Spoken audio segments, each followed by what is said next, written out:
In an historic moment 25 years ago, Hawaii became the 50th state. Now on this Silver Jubilee anniversary, KITV presents a three-part miniseries chronicling the past quarter century. Join us as we look back at the years since statehood in Mo'olelo O Ka Aina, the story of the land.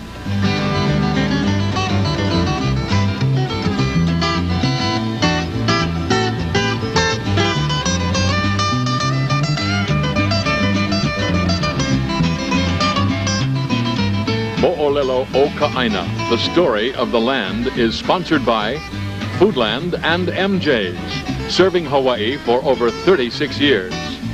Coca-Cola, celebrating Hawaii's 25 years of statehood with limited edition Silver Jubilee cans. And by the Ala Moana Americana, the hotel that cares for Kama'ainas. Tonight in our final installment of Mo'olelo O Ka Aina, we'll examine three topics in depth. The first segment is about the people and the struggle involved in the road to statehood, then the politics and the politicians of Hawaii over the past 25 years. And our final segment tonight focuses on the Hawaiian movement and the Hawaiian people's fight to save their heritage, their culture, and their land. We hope you'll stay with us, and we'll begin right after this.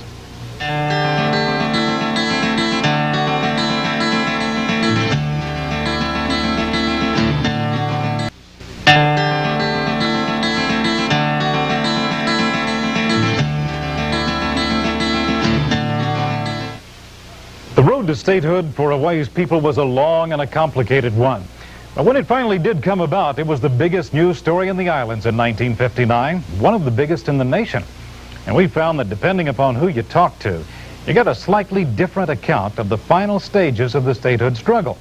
But whatever impression Hawaii's people had about how statehood came about were lost in the excitement, jubilation, and awe of that day in March 1959. When the historic struggle came to an end. Here's Lynne Waters. Ironically, the first statehood bill was introduced by a Hawaiian delegate, Prince Jonah Kuhio Kalanianaole, in 1919. The bill never made it out of committee, but the issue had been raised and debate started. 1931, an occurrence which shocked mainlanders and jeopardized Hawaii's chances of ever becoming a state.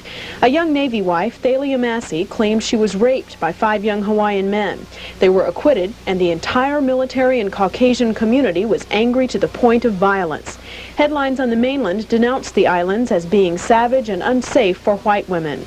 There's no question the publicity surrounding the Massey case hurt the statehood drive. Nevertheless, it continued under territorial delegates Lincoln McCandless and Samuel Wilder King. By 1940, interest in the islands was running so strong that a plebiscite, or direct vote by the population, was held. 67% voted yes for statehood.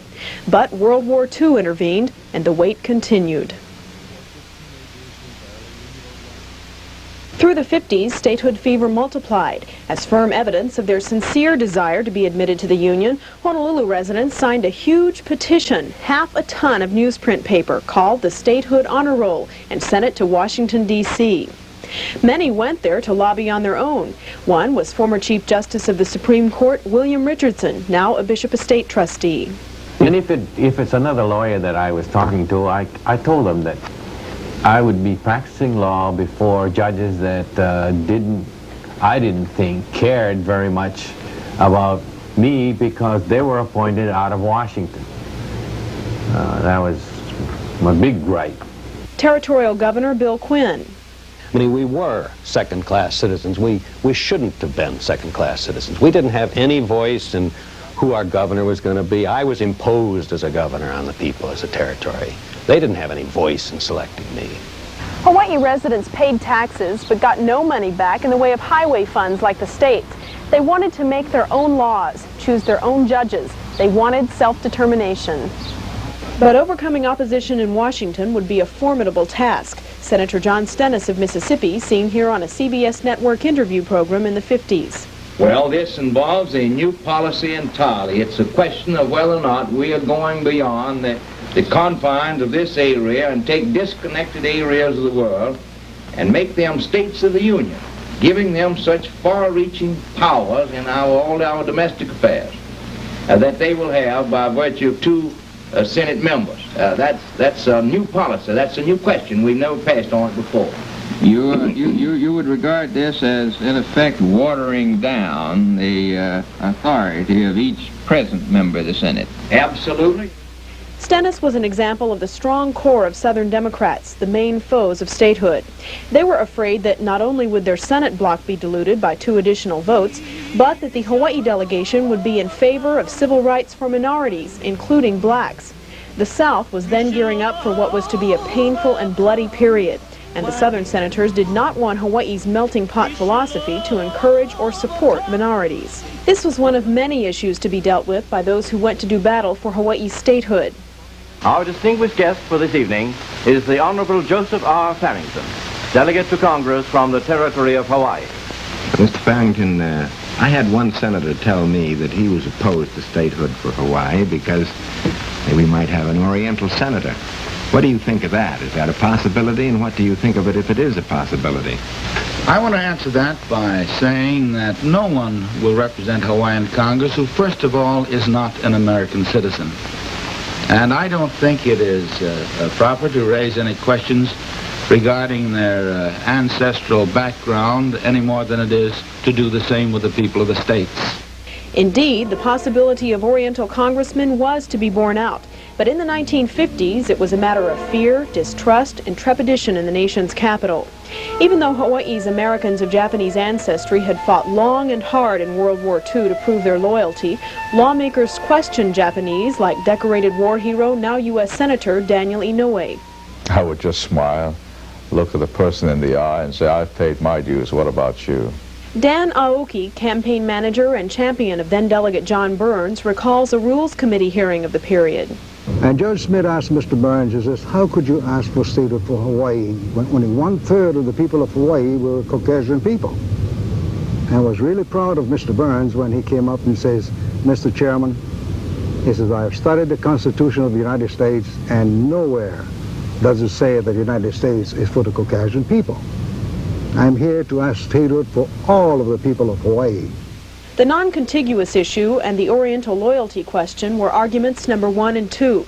The third fear, and it was a fear, had to do with labor unions and communism.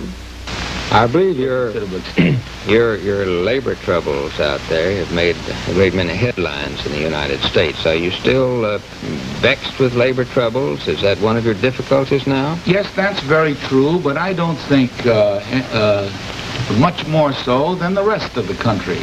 It's important to keep in mind that this was the era of the Red Scare, blacklisting, and Joe McCarthy. And when it became known that the powerful ILWU in Hawaii, led by Harry Bridges and Jack Hall, had suspected Communist Party members among its ranks, the islands became categorized as being communist-controlled at the mercy of the powerful shipping unions.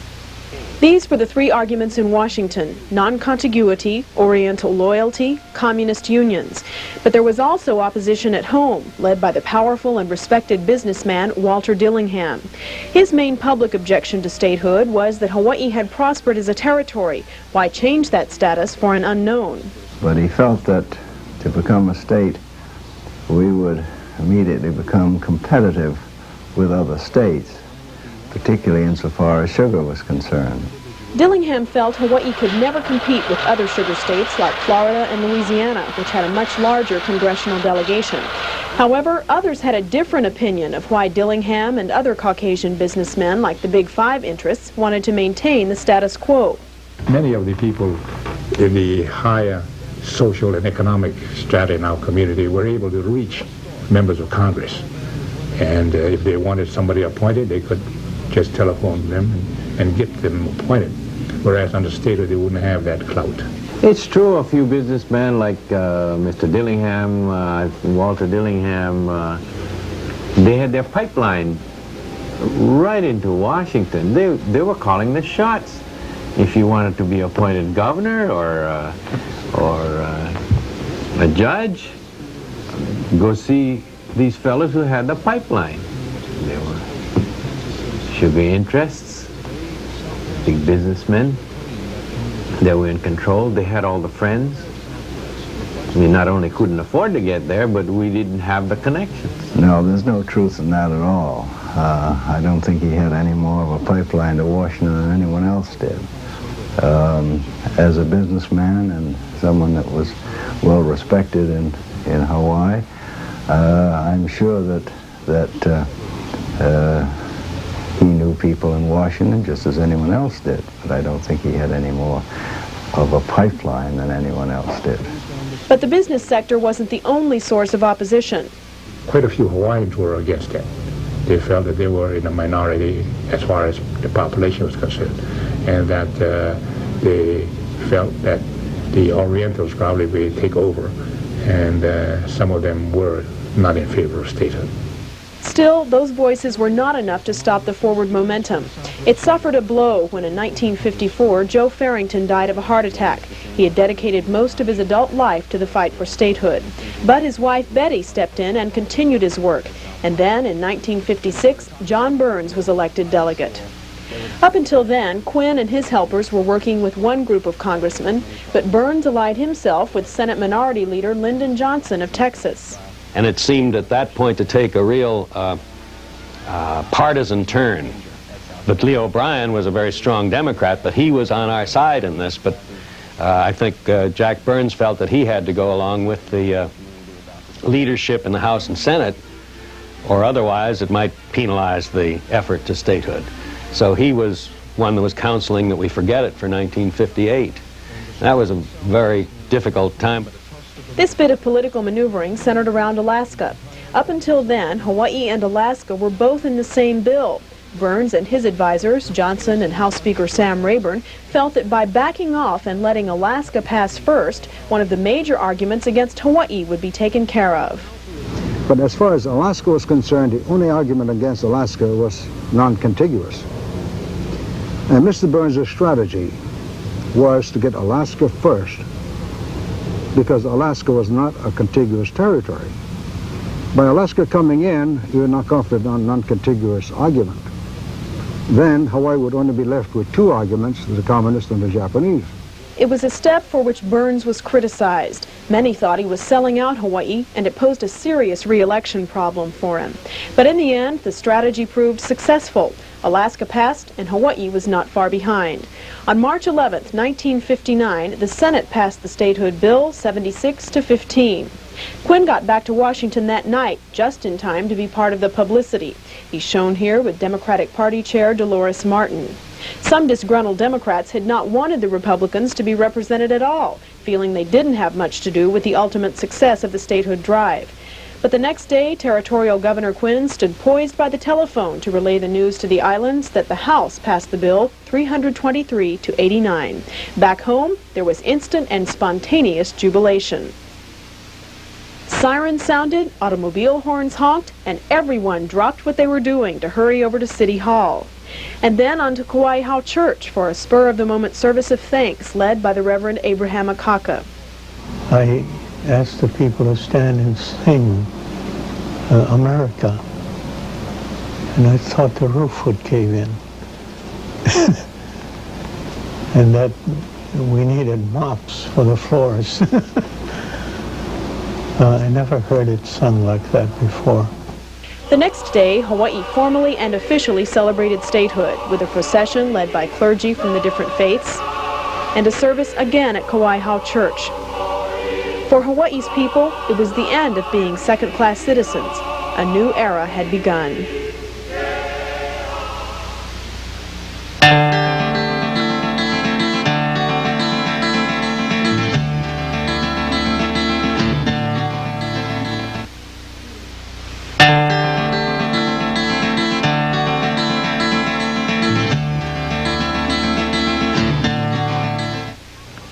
As Lynn just told you in her report, one of the benefits of statehood was that Hawaii could now have elected leaders rather than appointed ones. Once admission into the Union had been secured, the question became, who would those leaders be? Since annexation, the Republicans, for the most part, had the dominant political party in Hawaii. All that changed in the 50s, however, as a confident, highly organized Democratic Party challenged the Republicans for control of island politics. A battle the Democrats would ultimately win, and a position they hold to this day. Here's Larry Price with a look at the rise of the Democratic Party in Hawaii. I'm pleased to present His Excellency, the Governor of the State of Hawaii, the Honorable John Anthony Burns.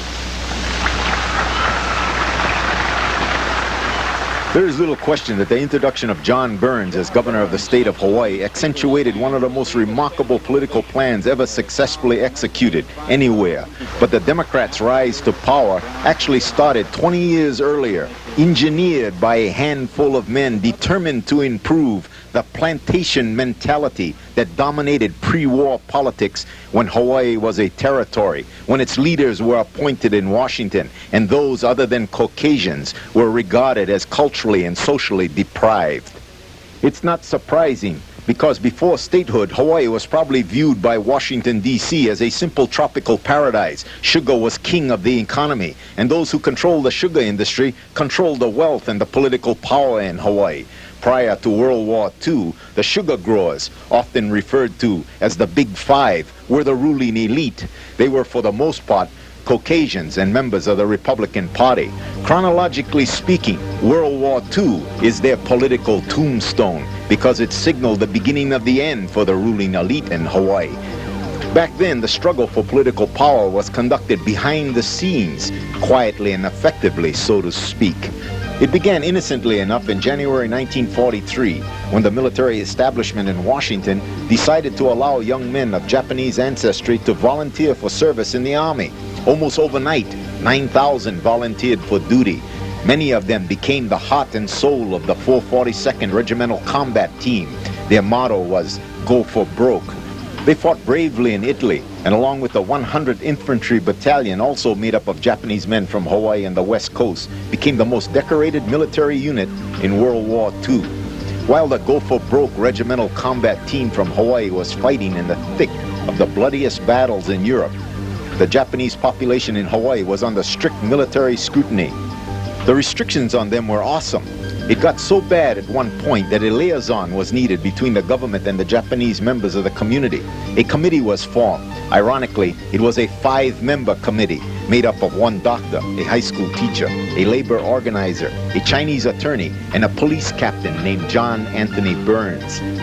The committee, informally organized, spent a lot of time talking about the future of Hawaii after the war and the need for another political party, one that would release the potential of all of Hawaii's citizens, not just members of the ruling elite. The other political party was the Democratic Party. But when the 442nd and the 100th Battalion returned to Hawaii after the war and found out that their bravery and courage had little political or social consequence in peacetime, statehood became a must, and John Burns, who knew and respected the Americans of Japanese ancestry, became the leader of the cause. The dedication and loyalty to the new party had its roots from 2 significant origins. The first was the camaraderie developed on the bloody battlefields in Europe, and the second came from the oppressed members of the Japanese community in Hawaii during and after World War II. Joseph Farrington and John Burns led the statehood battle in Washington over the years, behind closed doors with people like Lyndon Johnson and Sam Rayburn, while veterans of the war like William Richardson, Dan Aoki, Sakai Takahashi, and Danny Noi talked to anyone who would listen in Hawaii about their newfound dream, a society where every man was as good as the other, no matter where they came from, where their parents had worked, or what their race, creed, or religion was. And while Burns was the key figure in achieving statehood in 1959, he was defeated by William Quinn for governor. Danny Noi had tried in vain prior to the election to shock the voters to not only see the dream, but to go out and vote for it. History shows the unexpected defeat taught the new Democratic Party a lesson they would never forget. In 1962, John Anthony Burns was elected governor of the state of Hawaii. His running mate was William Richardson. George Ariyoshi was at his side, even then, chairman of the powerful Senate Ways and Means Committee. Elmer Carvalho, Speaker of the House of Representatives, was also there. Danny Noi introduced the governor, and he spoke of the dream as the believers listened. I shall not forget that I am charged with an urgent mandate to execute a clearly delineated program. In the days to follow, we shall strive together to bring our goals and our ideals to reality. First, I am pledged to secure for the people of Hawaii fair and equitable taxation. I am pledged to eradicate that one abuse which more than any other divides a people into classes, sets one against another, and by the resulting internal disharmony, distracts a people from united effort to a common good. From that day on, Hawaii has had only one political party. They have dominated every aspect of Hawaii's lifestyle with incredible effectiveness. There were many growing pains along the way for the Democratic Party to deal with because statehood had blown the lid off Hawaii's political, economic, and social environments. If anyone was to look for a party guru, that one person that had the foresight and human skills to amalgamate the diverse backgrounds that made up the Democratic Party of the day, they would have to come here to Waiwa, the pineapple capital of the world, and go up to the second floor of this unpretentious building. Here they would find the individual who history will in all probability respect as the most important unifying agent in the Democratic Party. He's a graduate of the University of Hawaii and the law school at Duke University. There is no political party in Hawaii, past or present, that has a behind-the-scenes organizer to match his skill. He is attorney Robert Oshiro. I asked him about statehood and how he went about developing the Democratic Party to the formidable status they enjoy today. When statehood came, the entire political lid was lifted off us. In that one stroke, with that one stroke, we became first-class citizens. From then on, I could tell my children, or your children, or our grandchildren, someday you may want to become the President of the United States. And from a political standpoint, that's real. It's correct. I could never say that when we were territory. We could never have people like Dan Inouye today, Sparky Matsunaga, C. Seftel, or Dan Akaka, because we did not have any congressional elections available to us. Today we have these people representing us because they are our selection. And I think this is the significance of statehood. And I think that from a political standpoint, the last 25 years has brought about, to me, in the real sense of the word, we became part of the total United States. And my effort in 59 through 61 basically was to work together the party mechanism and bring to the attention of the party people the futility of trying to get everybody into the act. And as a result, we ended up with probable candidates that we call top five, the 5 top candidates. And I think that is what the party accepted. And they were able to pull together behind the so-called top 5 candidates, yes.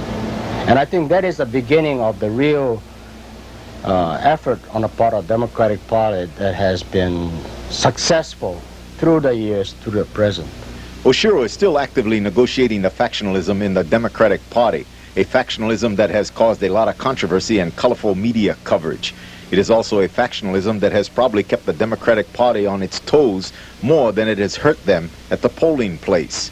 One of the weaknesses of the Democratic Party, if they have one, is their apparent preference for a type of structured communication confined to the party hierarchy.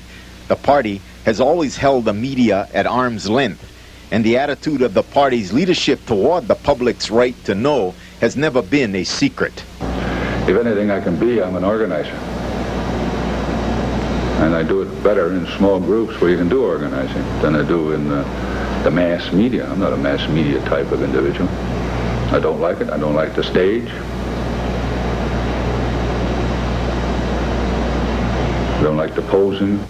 As a matter of fact, all of Hawaii's successful Democratic leaders over the years have held similar distrust of the media, even though in some cases for slightly different reasons. Over the last 25 years, the person's style who best characterizes the Democratic Party's ideal of political leadership is George Ariyoshi. He was elected to the Territorial House in 1954, jumped to the Territorial Senate in 1959, was elected to Lieutenant Governor in 1970, and has been the Governor of the state of Hawaii since 1974. There has never been a more successful elected political official in the Democratic Party. He will leave office in 1986, undefeated in 30 years of elected politics, a remarkable feat by any standard of political measurement. One of his closest advisors and consultants is this man, Walter Dodds, Senior Vice President for First Hawaiian Bank, the one that says yes. He explained the Ariyoshi charm. He isn't flashy. He doesn't come across very well on television. Doesn't seem to express himself the way people would like him to express himself. But the qualities that make him what he is were there, and obviously Jack Burns saw him. So I think during those 4 years, more when the association and closeness really came together. And everybody says to me over the years that George Ariyoshi does everything wrong. He doesn't express himself well on camera. His eyebrows move in the wrong direction. He doesn't speak clearly. And they always ask me if I'm supposed to be his media advisor, how can I let him do all of these things? And I say to them, he does everything wrong and he's never lost. And people quietly walk away.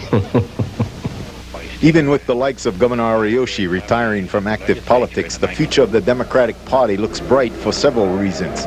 First and foremost is that they never seem to be in need of new blood to fill their ranks. They always seem to have an oversupply of qualified, eager candidates for every office, locally or nationally. Secondly, they always seem to have more money than the opposition does. And lastly, they have solid leaders waiting patiently in the wings to direct the future of the party.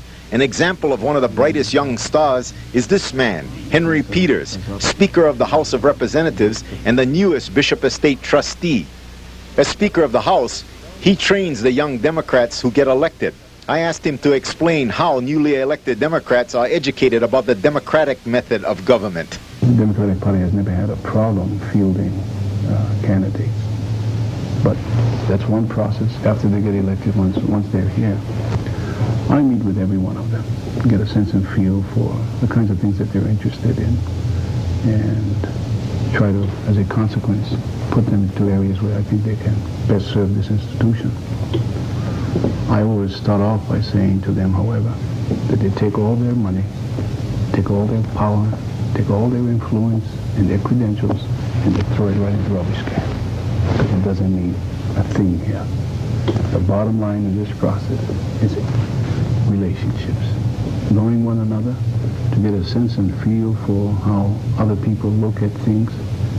And it's a very lengthy process. And you don't obviously acquire that overnight. Some people take 10, 20 years to do it. Finally, there is the undeniable fact that these relationships are held together by a psychological cement that was made under fire in mortal combat on the bloodiest European battlefields of World War II, and with victories over discrimination at home administered at the hands of a closed political party system. In this sense, the Democratic Party's greatest danger probably lies in the possibility that their younger constituents may forget the Democratic Party's roots.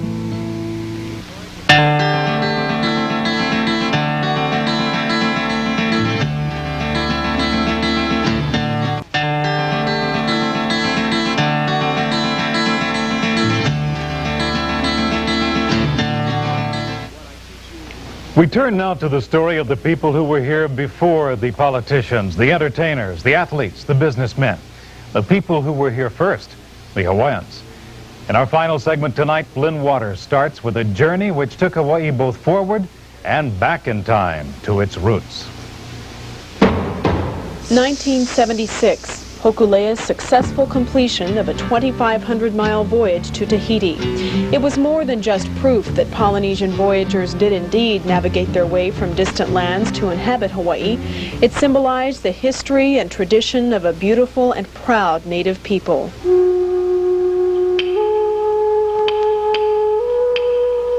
The first Polynesians who inhabited the islands flourished for centuries until 1778, when they saw their first white man. British explorer Captain James Cook's arrival really started the decline of the Hawaiian race.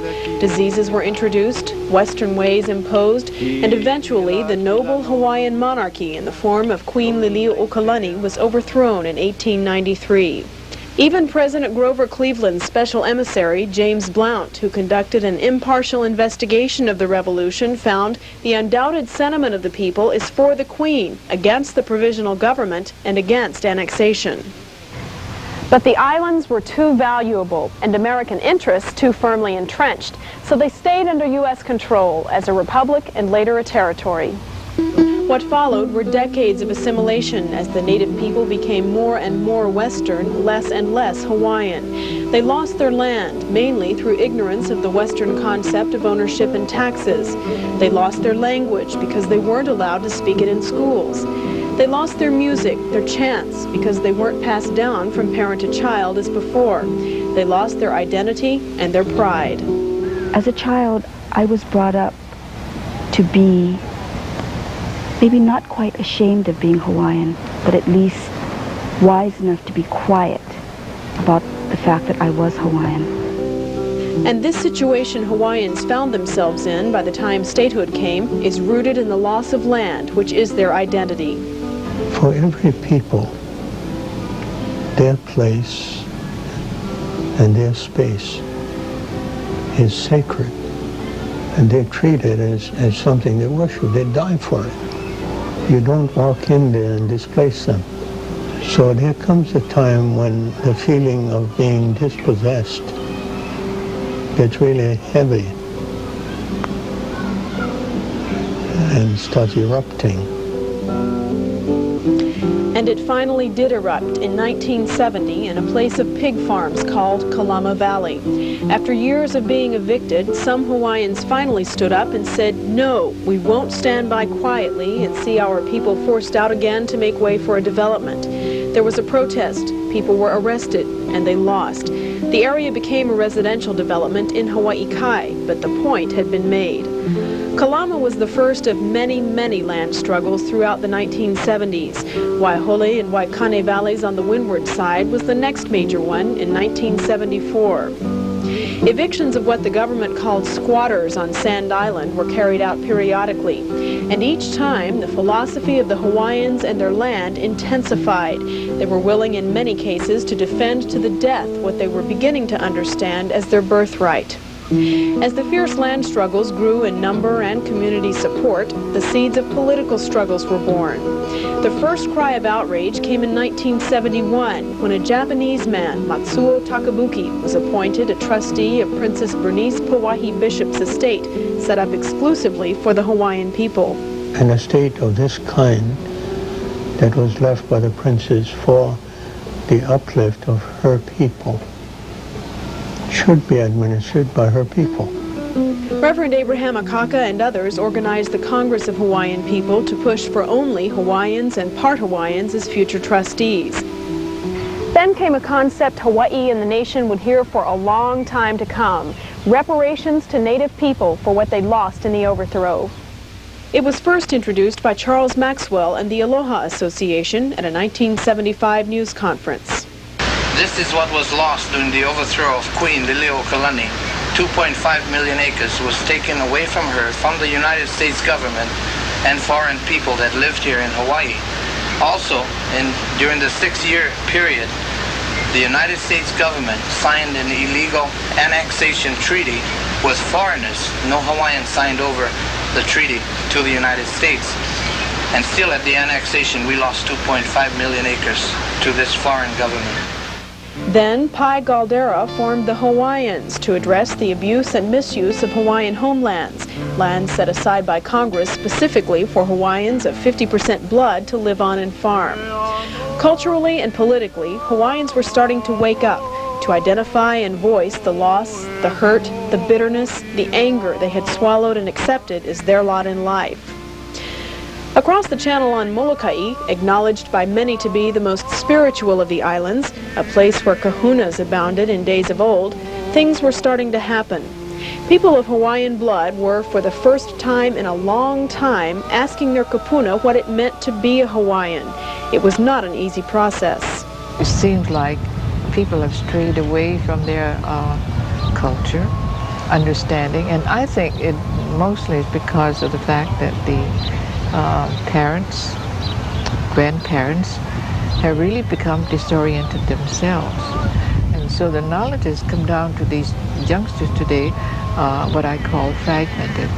At that time, it stunned me, you know, because now here I am, okay, a Hawaiian woman, and a grandmother, and now here's these young kids coming and ask me about our culture and our heritage. Did it make you sad that the youth had to come ask you about their language and their culture, that they didn't just know it? Yes, it did. It broke my heart. But they did ask. And in 1975, Hui Alaloa, the group of the Long Trail, discovered that Native Hawaiians have rights to beaches through ancient trails that had been blocked off to them for years. So they marched. They climbed fences and traveled paths that their ancestors might have used, and they won access to the beaches. It was the first victory for the fledgling Hawaiian movement and the first glimmer of hope. But they were missing a basic ingredient which would add cement to the disconnected building blocks. That element had been lost to most young Hawaiians in the passing of time. It was soon to be rediscovered in a totally unexpected and surprising source. They found it on an island that could be called the most graphic illustration of what had happened to the Hawaiian people. We'll look at that when we come back.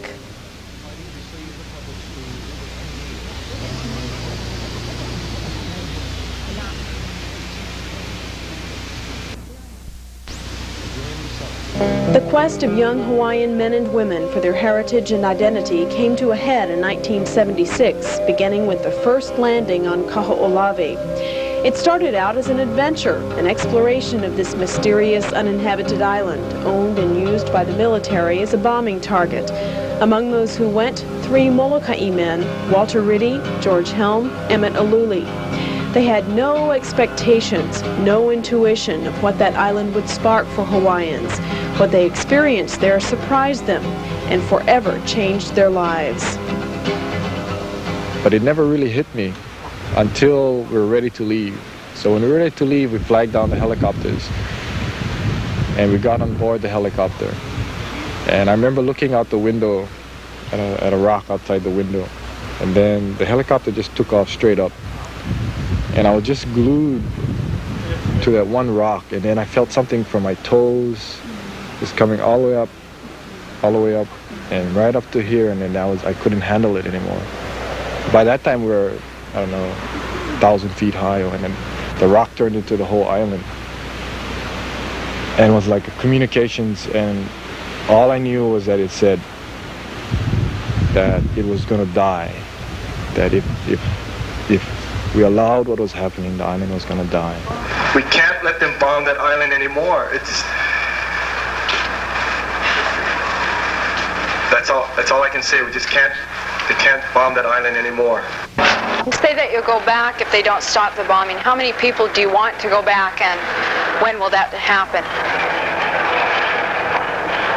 That's got to be organized, or maybe not organized. Maybe be a spontaneous thing with, Molokai fishermen, Maui, Lanai boys. People who have the time to feel the urge. I think this is something that's going to come together. The big scare of those initial days was trespassing on federal land was a felony. It was a conspiracy against the United States government. And I would no longer be able to practice medicine. So that's how strong it was, and that's the surprise where I would actually give up a career to go and rescue Kaho'olawe. So George and I, Walter, went around the state. They spoke to anyone and everyone who would listen, and people did listen. One of the favorite places was Kamehameha Schools. O Ka Aina means the child of the land, and every one of you that have that Hawaiian blood in you is a child of this land. We're trying to say, how did the Hawaiians of old love their land? And what kind of rights do they have in today's system? And how can we protect these rights so that all of us can be strong in our attachments to the land? People only recognize the Hawaiians from the HVB level, the Hawaii Visitors Bureau level. They say the aloha spirit is this and that with a plastic leg. We want to change all those things. We want to say that Hawaii is more than just a feather cloak. There are some spiritual things that Hawaiians have. Okay? When all of this came together, some unknown force introduced us to Kaho'olawe. The message also came in song, in the words of George Helm, one of the best ways a Hawaiian can communicate.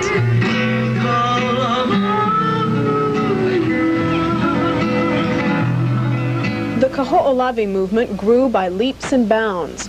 People resurrected the old Hawaiian phrase, O Ka Aina, to love the land. They called themselves the Protect Kaho'olawe Ohana, or family.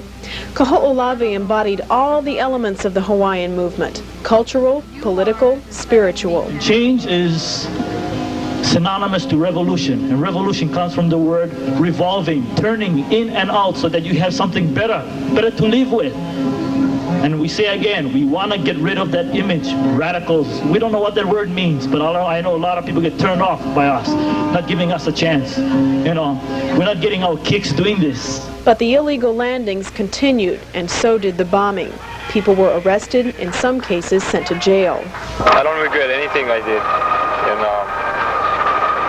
it's to me, it's hard to take to be found guilty because you're Hawaiian, doing something Hawaiian. Continually growing was the abhorrence of what was going on an island full of heiaus and archaeological sites and considered sacred. Our culture and our roots are much too important right now in this day and age to let the military rearrange our culture every time they drop a bomb because they have to practice how to kill. Most of the trespassers were found not guilty or acquitted. Aluli challenged the case on the Religious Freedom Act and won. It was the first time the Hawaiian religion was recognized legally and Kaho'olawe recognized as being sacred. It was a victory.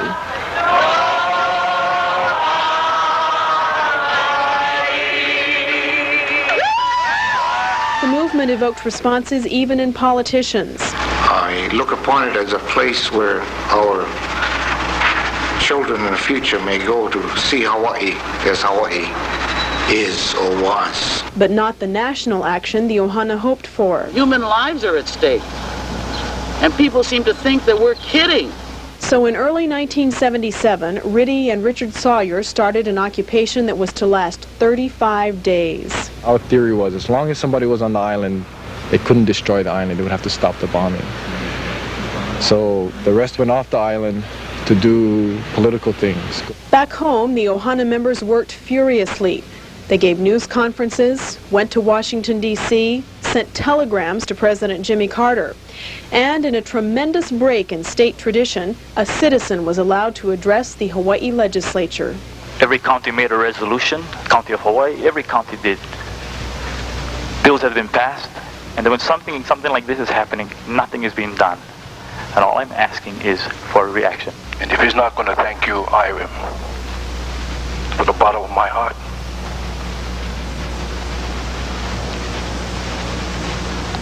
O Ka Aina I ka pono. The life of the land.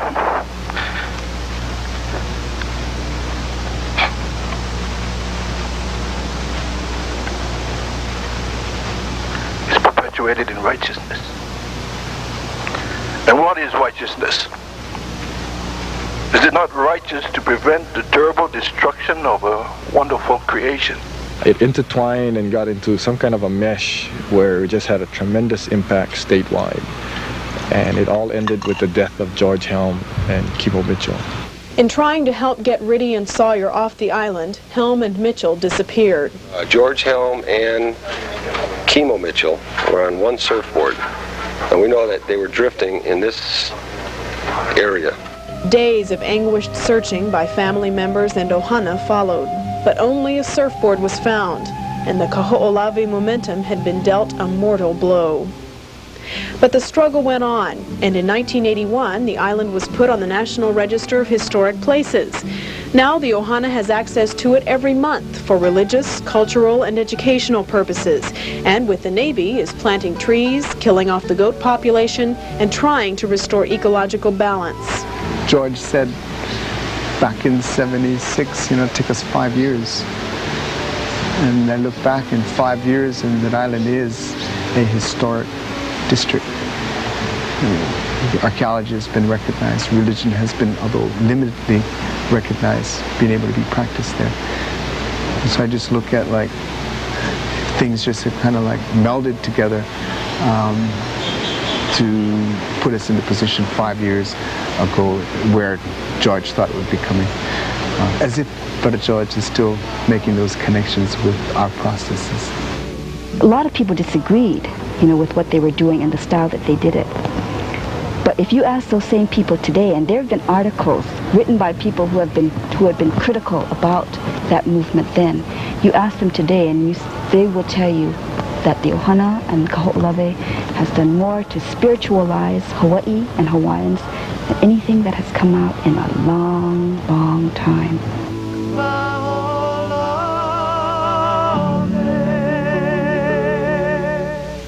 What follows is a repetition of earlier issues in different arenas. 1978, a march on Hilo Airport to protest the use of Hawaiian homelands for that purpose. 1979, a long struggle to stop development of a resort on Kauai at Nuku'ali'i. 1982, a presidential commission studies the reparations issue for Native Hawaiians. The Hawaiian community is again outraged at the negative results. And essentially what they're saying is, you're not a sovereign people and you have no rights to restitution. That's just the defense of American overthrow. That's what it is. It's just a defense of America's presence here. And all the time, the evictions go on, like this one at Makua Beach on Oahu in 1983. And the issue is still land. The other ethnic groups are not going to care for the land. It's not part of their culture. They have not grown up here. They're not in the bones, is the Hawaiian phrase. Na o'iwi, they're not in the bones. They do not come from this aina, so they don't care about this aina. What they care about is making money, having a nice house, having nice cars, sending their children to private school. It's really the Hawaiians who care about this land, and so I'm worried about whether the people will be able to, because they don't have enough economic power or political power, to care for the land and preserve it. In 1978 came something a lot of Hawaiians thought would be a solution to the problems. The Constitutional Convention created a first of its kind in the country separate entity strictly for one ethnic group, the Office of Hawaiian Affairs, run by trustees elected only by Hawaiians. But even that was not without controversy. A lot of Hawaiians felt their power lay in acting outside the law and the system, that trying to work within it was like surrendering. And OHA, for all its good intentions, became split over the concept of sovereignty, Hawaiian people controlling their own destiny. At the beginning, any movement is viewed as a radical bunch of people. The Kaho'olawe movement itself was viewed as radical. Today, if over 50% of the population favors the stopping of the bombing in Kaho'olawe, I think OHA is taking a position that is perhaps ahead of the general public. But in time, the general public will, through education, catch up with the movement that we are making. And when you really think about it, it's common sense. Isn't it right that the native people of Hawaii be given some control over their own destiny? And that's all we're asking for. I'm an activist and I don't speak probably for the majority of the Hawaiian community. The majority of the Hawaiian community is fast asleep and they're in the mainstream and they're flowing along and they're all happy. They're chasing the dollar, they got loans, they got houses they got to pay for. I mean, they're caught in that stream. So I don't speak for them. I speak for those that need an alternative to that mainstream, that cannot fit and refuse to fit. And because of that, they end up in jail or they're criminals or they just don't have it. And at this point, that's all I'm pushing right now. I'm not pushing for the mainstream. I'm pushing to save those alternatives, to save the traditional things. I liken this time as it must have been for those who were going after statehood 25, 30 years ago, a time of commitment. People see them as activists, radicals, extremists. So were many men and women of America's past who did and said things ahead of the rest of society. Now we look at them as visionaries. They know where they stand. They know how far they can push. Of course, some push too far, but you can only go as far as somebody pushes. You may push too far out, but when you come back and get the final results, you will have gone up a lot farther. Will generations to come someday see these men and women as visionaries? In the meantime, they keep pushing toward the dream. I really, really believe that one day I may not be here to see it, but I believe the Hawaiian, these young Opios will really see all what, especially the Aina, you know, the land is very important to the Hawaiian people. That land will surely come back to the Hawaiians.